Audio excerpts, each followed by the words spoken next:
কিছুক্ষণ আগে ফায়ার সার্ভিসের মহাপরিচালক গণমাধ্যমের সঙ্গে কথা বলেছেন। তিনি বলেছেন ফায়ার সার্ভিসের এই সচিবালয়ের আগুনের যে ঘটনাটি, সেই ঘটনার তদন্ত কাজ ইতোমধ্যে শুরু হয়েছে। এর আগে 7 সদস্যের একটি তদন্ত কমিটি গঠন হয়েছিল গতকাল দুপুরের দিকে, এবং সেই 7 সদস্যের তদন্ত কমিটিতে আমরা দেখেছিলাম মন্ত্রিপরিষদ বিভাগের একজন অতিরিক্ত সচিবকে আহ্বায়ক করে তদন্ত কমিটি গঠন করা হয়েছিল। তবে সন্ধ্যা নাগাদ কিন্তু সেই তদন্ত কমিটি বাতিল করে আরেকটি তদন্ত কমিটি হয়েছে, এবং সেই তদন্ত কমিটির 8 সদস্যের একটি তদন্ত কমিটি, সেখানে প্রধান করা হয়েছে স্বরাষ্ট্র মন্ত্রণালয়ের সিনিয়র সচিব নজিবুর গনিকে, এবং তার অধীনে কিন্তু আমরা দেখছি যে আরও 7 জন রয়েছে। সেখানে গৃহায়ন ও গণপূর্ত মন্ত্রণালয়ের একজন সিনিয়র সচিব রয়েছেন, এছাড়া পুলিশের মহাপরিদর্শক রয়েছেন, ফায়ার সার্ভিসের মহাপরিচালক রয়েছেন, সেনাবাহিনীর একজন রয়েছেন, এবং বুয়েটের 3 জন অধ্যাপক এই তদন্ত কমিটিতে কাজ করেছেন। এবং আমরা আজকে সকাল থেকেই দেখছিলাম যে তদন্ত কমিটির সদস্যরা তারা সচিবালয়ের এই গেট দিয়ে প্রবেশ করেছেন, এবং সচিবালয়ের কয়েকটি সূত্রে আমরা যতটুকু জানতে পেরেছি তারা প্রাথমিকভাবে একটি সংক্ষিপ্ত বৈঠক করেছেন এই সচিবালয়ে প্রবেশ করে, এবং তারপর কিন্তু তারা এই সচিবালয়ের যে 7 নম্বর ভবনটি রয়েছে, সেই 7 নম্বর ভবনটি, অর্থাৎ যেখানে আগুনের ঘটনা ঘটে বুধবার রাতে, সেই জায়গাটিও তারা পরিদর্শন করেছেন। এবং পরিদর্শন শেষে মূলত যে তদন্ত কমিটির যে সদস্যরা তারা বের হয়েছেন, তাদের মধ্যে শুধুমাত্র ফায়ার সার্ভিসের মহাপরিচালকই আমাদের সঙ্গে কথা বলেছেন, এবং তিনি জানিয়েছেন যে ইতিমধ্যে এই 8 সদস্যের যে তদন্ত কমিটি রয়েছে, সেই 8 সদস্যের তদন্ত কমিটি কাজ শুরু করেছে। আমরা ফায়ার সার্ভিসের মহাপরিচালকের কাছে জানতে চেয়েছিলাম যে বেশ কয়েকটি মহল থেকে দাবি করা হচ্ছে যে এই সচিবালয়ের আগুনের ঘটনাটি নাশকতা। সেই বিষয়ে তার কাছে জানতে চাইলে তিনি বলেন সবেমাত্র তদন্তের কাজ শুরু হয়েছে, এটি নাশকতা কিনা বা অন্য কোনো ধরনের বিষয় রয়েছে কিনা তা বলার মতো এখন পর্যন্ত সময় আসেনি। তদন্ত শেষ হবার পরেই মূলত তিনি এই বিষয়ে জানাতে পারবেন। আমি একটু জানিয়ে রাখি, গতকাল যে 8 সদস্যের তদন্ত কমিটি গঠন করা হয়েছে, সেই তদন্ত কমিটি আজকে এখানে পরিদর্শন করেছেন, এবং তদন্ত কমিটিকে বলা হয়েছে 3 দিনের মধ্যে, অর্থাৎ 30 ডিসেম্বরের মধ্যে একটি প্রাথমিক প্রতিবেদন তারা দেবেন এই আগুন লাগার ঘটনা। এবং যখন তদন্ত কমিটি করা হয়েছে তখন কিন্তু তাদেরকে 3টি বিষয়ের উপরে জোর দিতে বলা হয়েছে। সেক্ষেত্রে এই আগুনের এই ঘটনাটি কোনো ধরনের নাশকতা কিনা বা কোনো ব্যক্তিগতভাবে কেউ এই আগুনের ঘটনাটি ঘটিয়েছেন কিনা সেই বিষয়টি তাদেরকে তদন্ত করতে বলা হয়েছে, এবং একই সঙ্গে বলা হয়েছে যে অগ্নি নিরাপত্তার ব্যবস্থাপনা নিয়েও কিন্তু তাদেরকে একটি প্রতিবেদন দিতে বলা হয়েছে। এবং ডিজাইন, এলিগেন্স, বিউটি, সেরা পণ্য সবার জন্য জেভিকো। 3 দিনের প্রাথমিক তদন্ত প্রতিবেদন শেষে আগামী 10 কার্য দিবসের মধ্যে এই কমিটিকে পূর্ণাঙ্গ একটি রিপোর্ট দিতে বলা হয়েছে এই আগুনের ঘটনায়।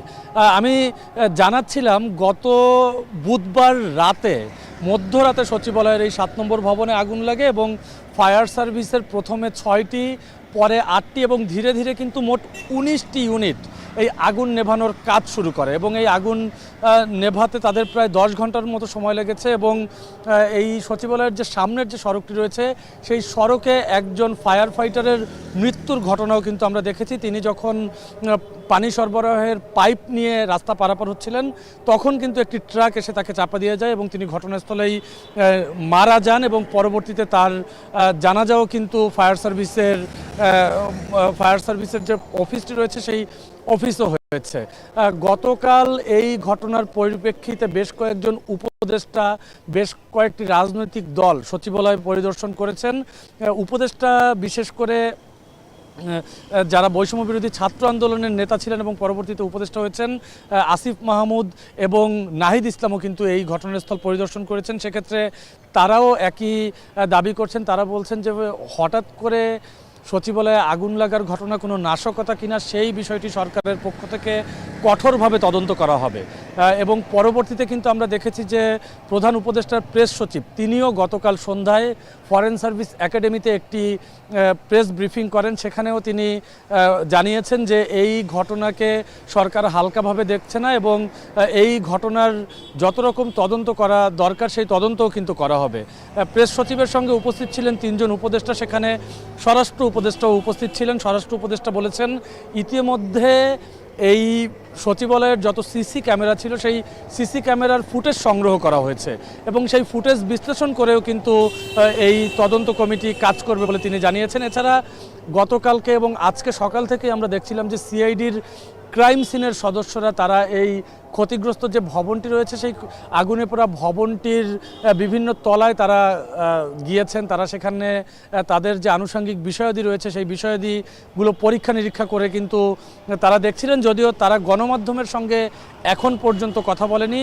গণমাধ্যমের সঙ্গে কথা বলার বিষয়ে আমরা দেখছি যে সবাই মোটামুটি নিশ্চুপ ভূমিকা পালন করছে। আজকে যখন ফায়ার সার্ভিসের মহাপরিচালক বের হন তিনি কিন্তু গণমাধ্যমের সঙ্গে ক্যামেরায় কথা বলেননি, সাংবাদিকদের সঙ্গে তিনি আলাদা করে জানিয়েছেন যে এই ঘটনায় তদন্ত কাজ শুরু হয়েছে এবং তদন্ত কাজ পুরোপুরি শেষ হবার আগে তারা কিছুই জানাতে পারবেন না।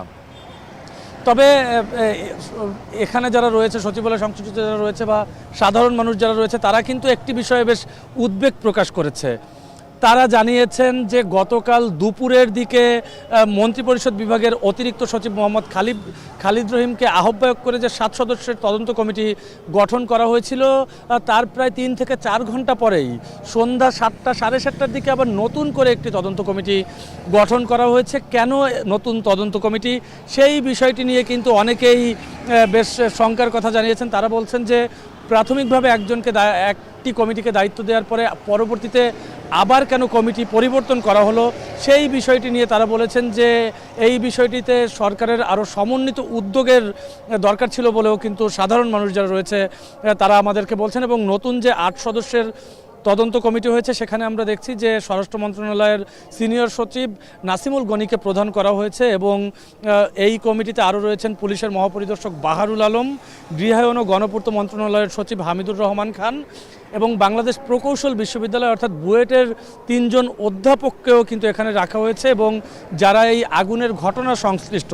সেক্ষেত্রে আমরা দেখছি যে প্রকৌশল ও প্রযুক্তি বিশ্ববিদ্যালয়ের পুরকৌশল বিভাগের অধ্যাপক তানভীর মঞ্জুরকে এই তদন্ত কমিটিতে রাখা হয়েছে। এছাড়াও কিন্তু বাংলাদেশ প্রকৌশল বিশ্ববিদ্যালয়ের কেমিক্যাল ইঞ্জিনিয়ারিং বিভাগের সহযোগী অধ্যাপক মোহাম্মদ ইয়াসির আরাফাত খানকেও এখানে রাখা হয়েছে।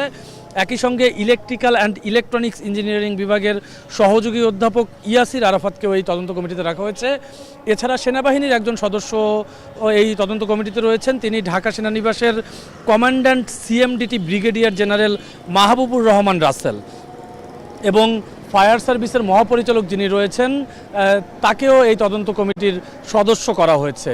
এবং একই সঙ্গে কিন্তু এই বিষয়টিও বলা হয়েছে যে এই নতুন যে তদন্ত কমিটি হয়েছে সেই তদন্ত কমিটি আগুনের যে উৎস এবং কারণ সেটির অনুসন্ধান করবেন এবং আগুনের এই ঘটনার পেছনে কেউ জড়িত কিনা সেই বিষয়টিও তারা দেখভাল করবেন। একই সঙ্গে ভবিষ্যতে এই ধরনের দুর্ঘটনা এড়াতে কী ধরনের সুপারিশ করা হবে সেই সুপারিশও তাদেরকে করতে বলা হয়েছে। এর আগেও আমরা দেখছিলাম যে দেশের বেশ কিছু স্থাপনায় আগুনের ঘটনা, বিগত বছরগুলোতে আমরা দেখছিলাম যে বেসরকারি কিছু ভবনে আগুনের ঘটনা, রেস্টুরেন্টে আগুনের ঘটনা দেখছিলাম এবং সেখান থেকে যে একটি উদ্বেগ তৈরি হয়েছিল, তারপরে সচিবালয়ের মতো রাষ্ট্রীয় একটি প্রতিষ্ঠানে এরকম একটি ঘটনা নিয়ে কিন্তু আমরা দেখছি নাগরিক সমাজও বেশ উদ্বেগ প্রকাশ করছে, যার কারণে বলা হচ্ছে যে ফায়ার সেফটি বা অগ্নি নিরাপত্তা বিষয়ক পর্যাপ্ত পরিমাণ সরঞ্জাম সচিবালয়ে ছিল কিনা সেই বিষয়টি দেখভালের জন্য বারবার বলা হয়েছে। আমি কমিটি নিয়ে কথা বলছিলাম, এই কমিটির যখন করা হয়েছে সেই কমিটিতে কিন্তু আরও একটি বিষয় বলা হয়েছে যে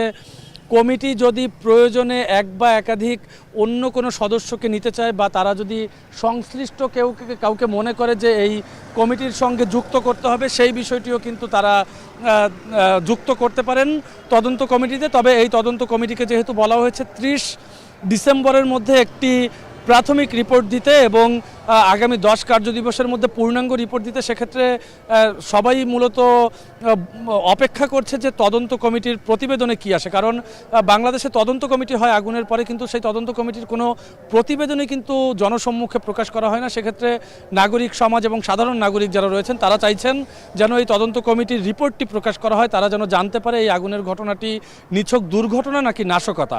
সেই বিষয়টি নিয়েও তারা বলছেন যে সেই বিষয়টি যেন জাতির সামনে খোলসা করা হয়, তাহলে কিন্তু এই আগুনের ঘটনাগুলো কেন ঘটছে সেই বিষয়ে তারা আরও স্পষ্ট হবে।